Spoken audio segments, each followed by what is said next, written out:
Right.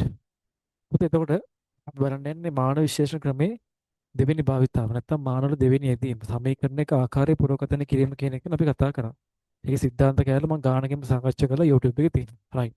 දැන් අපි බලන්න යන්නේ ටියුට් එක තව ගණන් ටික හදන්න. හරිද? රයිට් අපි කරන් යන්න. මම මේකෙන් ඔයාලට ගාන පෙන්නන්නම් ස්ක්‍රීන් එකෙන් දාන්නම්. හරිද? ටියුට් එක තියෙන පුතේ මම ටියුට් එක පිටුවන්ගෙත් එක්ක මේක කියන්නම් මේ. ටියුට් එක පිටුවන්ක 13 තමයි තියෙන්නේ මේක දෙවෙනි ප්‍රශ්නේ. හරිද? දෙවෙනි ප්‍රශ්නේ. රයිට්. ප්‍රශ්නේ කියමුකෝ. ඇතියේ තන්තුවක තේරයක් තරම් ප්‍රවේගය. තන්තුවේ ආතතිය, තන්තුවේ ඒකද ස්කන්ධය. ඉතින් රේඛේ ඝනත්වය මත රඳා පවතී කියලා දෙනවා. රයිට්. විසඳන ප්‍රකාශන කොට ගන්න කියලා දෙනවා. මෙන්න මේ ප්‍රශ්නේ. හරි. මෙන්න මෙයා. මෙන්න මේක. මේ දෙවෙනි ප්‍රශ්නේ. රයිට්. ටියුට් එක බලා ගන්න පුළුවන් නේ.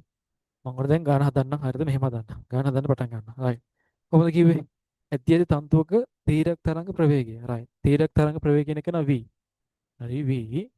එයා පුතේ රඳා පවතිනවලු. හරිද? v යන්නෝම කියලා ලියන්න. රඳා පවතිනවලු. කවුරු මතද? තන්තුවේ ආතතිය. හරි. එහෙනම් ලෝමයි කියලා ගන්න t. එයාගේ x වෙනි බලය. ගුණ කිරීම ඒක දිග ස්කන්ධය. එහෙම නැත්නම් රේඛී ඝනත්වය. එයාට දීලා තියෙන සිම්පල් m කියලා. හරි. m වල y වෙනි බලය කියලා මම ගන්නවා. මම ගත්තා. v අනුලෝමයි t වල x වෙනි බලය m වල y වෙනි බලය කියලා ගත්තා. කලින් වගේම තමයි. right. දැන් බලන්න පුතේ මම මෙතන v අනුලෝම සමානුපාතික ලකුණ අයින් ගන්න දානවා සමාන කිරීමක නීතියකුයි. ඒතර t වල x m වල y කියලා ඔන්නම ආවා. t වල x m වල y කියලා ආවා. right. දැන් බලන්න එහෙනම් අනුලෝම සමානුපාතික ලකුණ අපි අයින් කරා නම් හරිද? දැන් බලන්න එයා වෙනකොට දාපු දෙන්නක් තියෙනවා. සමානුපාතික ලකුණ අයින් කරා සමාන කිරීමක නීතියකුයි දැම්මා. right. දැන් කේස් එක තියෙන්නේ මෙහෙමයි. මම ලියන පුතේ මෙහි k කියන්නේ මෙහි k කවුද? මාන රහිත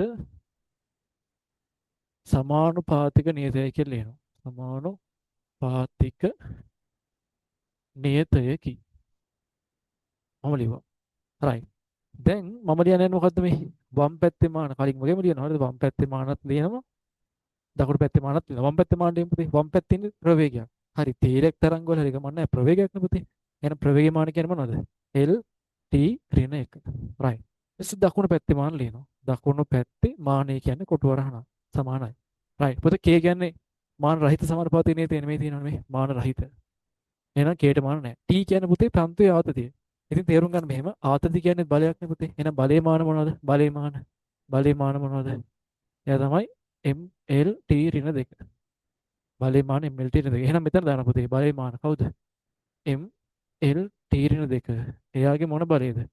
X වෙන බලය කියලා දාන්න. ඒක X වෙන බලය. right. සිම්පල් M කියන්න පුතේ. මේ සිම්පල් M කියලා ගන්න අරන් තියෙන්නේ. ඒකක දිගක ස්කන්ධය. ඒ කියන්නේ සිම්පල් M කියලා අරන් තියෙන පුතේ. මේ ඒකක දිගක ස්කන්ධය. ඒ කියන්නේ පුතේ මුළු දිග බෙදීම මුළු ස්කන්ධ බෙදීම මුළු දිග. තේරෙනවද? ඒක දිග ස්කන්ධයේ සූත්‍රයක් මම ලියුවොත් මෙයා ඉන්නේ මුළු දිග.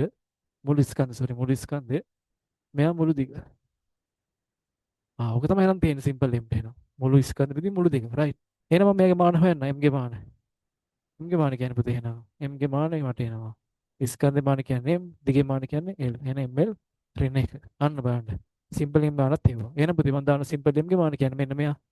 ML ඍණ 1. එයාගේ y වෙනි බලය කියලා ලිව්වා.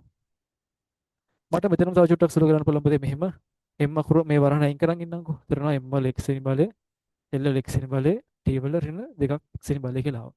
මේක වරහණ අයින් කරා. මෙයාගෙත් වරහණ අයින් කරන්නම්කෝ. M වල y වෙනි බලය, L වල ඍණ y වෙනි බලය කියලා ආවා. තේරුණානේ? දැන් ළම M අකුර තැන් දෙකක ඉන්නවා. L අකුර තැන් දෙකක ඉන්නවා. මම ඒක ළඟට ගන්නම්. මෙතන පුතේ M අකුර එක ළඟට ගත්තොත් මෙතනත් x මෙතන y. එහෙනම් පාද සමානයි. දර්ශය මොකද වෙන්නේ? එකතු වෙනවා. x ධන y කියලා ඔන්නම ලියන්න පුළුවන්. ඊට පස්සේ L වල ගත්තොත් එහෙම. L වල මෙතන x ඉන්න මෙතන ඍණ y ඉන්න. පුතේ එහෙනම් දානවා x ඍණ y කියලා. තේරෙනවද? ඔන්නම ලියනවා. x ඍණ y කියලා ලියනවා. හරිද? ඊට පස්සේ L වල හරි. x ඍණ y කියලා. ඊට පස්සේ t වල ඍණ 2x කියලා ඔන්නම ලියනවා. t වල ඍණ 2x. හරිනේ දැන් ඔක්කොම ළඟ ඉන්නවනේ. එහෙනම් වැඩේ හරි.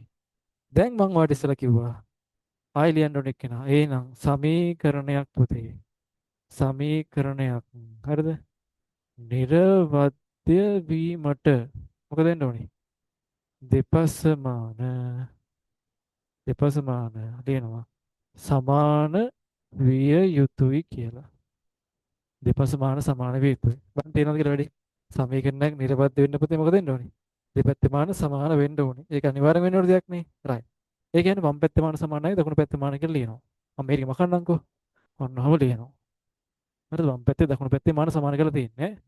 මම මේ හදන ටියුට් එක දෙවෙනි ප්‍රශ්නේ. right. එහෙනම් දෙපැත්තේ මාන සමාන කරමු පුතේ. ඔන්න ලියනවා වම් පැත්තේ මෙතනම ලියන්නකෝ වම් පැත්තේ මාන සමානයි දකුණු පැත්තේ මාන. ඔන්නම ආවේ. වම් පැත්තේ මාන දකුණු පැත්තේ මාන. right. මම මෙතන මාන සමාන කරලා ලියනවා. බලමු වම් පැත්තේ ඉන්නේ කවුද කියලා. පුතේ වම් පැත්තේ ඉන්නේ LT ඍණ 1. LT ඍණ 1 ඉන්නේ. දකුණු පැත්තේ කවුද ඉන්නේ? ගොඩක් අය ඉන්නවා මේ. M වල ඉන්නවා x ධන y. L වල ඉන්නවා x ඍණ y. T වල ඉන්නවා ඍණ 2x. ඔන්නම. දැන් බලන්න මේ පැත්තේ m අකුරුත් ඉන්නවා l අකුරුත් ඉන්නවා t අකුරුත් ඉන්නවනේ. එහෙනම් මම මේ පැත්තෙන් m අකුරක් දාගන්නවා. කීයද දාගන්නේ? m වල බිඳුව වෙන බලය. ඒක ඇයි දාන්නේ කියලා මම කලින් වෙලේ කියලා තියෙනවා. හරිද? ඔහොම දැම්මා. දැන් ළමයි මම කරන්නේ මෙහෙම. ඉස්සෙල්ලාම මම t ගේ දර්ශ සමාන කරනවා. t ගේ දර්ශක. t ගේ දර්ශක සමාන කරන්න. එතකොට කවුද ඉන්නේ බලන්න t ගේ දර්ශ සමාන කරන මේ පැත්තේ එන පුතේ ඍණ 1. අර පැත්තේ එන කවුද? ඍණ 2x කියලා පුතේ. ඒ කියන්නේ මට එන 1 සමානයි 2x කියලා. එන 1 සමානයි කීයද? භාගයයි. අන්න x වල උත්තරේ ගත්තා. x සමානයි භාගයයි. ඊට පස්සේ කවුද ගන්නෙ? අපි ගමු l වල දර්ශක. l ගේ දර්ශක ගමු. කොහොම හරි කරලා තමයි xy දෙන්න හොයන්නයි ඕනේ. මෙතනින් එනවා මේ පැත්තෙන් l එකනේ ඉන්නේ. 1 මේ පැත්තේ එනවා x ඍණ y කියලා. එතන මට පුතේ මෙතනින් එනවා 1 සමාන x දාන භාගය කියලා. ඍණ y කියලා ඔන්නම ආවා. දැන් ඍණ y මෙහෙන් තිබ්බම ධන y වෙනවා. හරිද? 1 මෙහෙන් තිබ්බම මොකද වෙන්නේ? භාගය ඍණ 1 වෙනවා. තේරුණාද වැඩි? y මෙහෙන් තිබ්බා. ධන y වුණා. 1 මෙහෙන් තිබ්බම ඍණ 1ක් කියලා වුණා. හරිනේ රයි. දැන් ආ භාගය ඍණ 1 සුළු කරාම එනවා මෙහෙම පොදු හරයක් ගන්නකො. කොහොම නෙන්නේ? දෙනවා ඍණ භාගය කියලා එනවා y ට. එන එක්ස්ට්‍රා ධන භාගය y ට ආව ඍණ භාගය කියලා. දැන් පුතේ මම කරන්නේ මේක ගන්නවා මං ඒ සමීකරණය කියනවා. එයාට ආදේශ කරන්න යන්නේ. මම ලියනවා. එහෙනම් a ගෙන් මට එනවා. a ගෙන් මට එනවා. v සමානයි. a වතාවක් t වල x. x නේ බල කියන්නේ කවුද? ධන භාගය. y වල මේ ඒ කියන්නේ m කියන්නේ ඍණ භාගය. මොනවද? ඍණ භාගය කියනවා. දැන් පුතේ කලින් වගේම කලින් වගේම සුළු කිරීමක් ඇවිල්ලා තියෙනවා මට. කලින් වගේම එක්කෙනෙක් ඇවිල්ලා තියෙන්නේ. මම කරන්නේ v සමානයි k වතාවක් t වල භාගයයි m වල භාගය කියලා ඔන්නම ලියනවා. දැන් මේක ලියන්න පුළුවන්. k වතාවක් t බෙදීම m ගේ වර්ගමූලය කියලා. මේකේ පුතේ මේකේ මෙහි k සමානයි 1යි. ඒක මම ගෝ මාන විශ්ලේෂණ ක්‍රමයෙන් හොයන්න බෑ අපි දෙන්න ඕනේ කියලා මම දුන්නා. එහෙනම් මට එන පුතේ සූත්‍රය v සමානයි k වට දාන්න 1 කියලා. එතනවා t බෙදීම m ගේ වර්ගමූලය. මේකත් එහෙමයි. ඔයගේ සිලබස් එකේ වාට දවසක හම්බෙන සූත්‍රයක් පුතේ. මේකත් ඔයගේ සිලබස් එකේ වාට දවසක හම්බෙන සූත්‍රයක්. පැහැදිලිද? right. මොන මේකේ ගාන මම අර චුට්ටක් කරලා දාලා තියෙනවනේ. ගාන නැති කට්ටිය ඉන්නවනේ. ඒකෙන් චුට්ටක් බලලා ගාන ලියාගෙන ඉන්න. ඒකට හදාගන්න ලේසි වෙයි. පැහැදිලිද? right. නැත්නම් ටියුට් එක තමයි ඉල්ල ගන්න. හරිද කතා කරලා?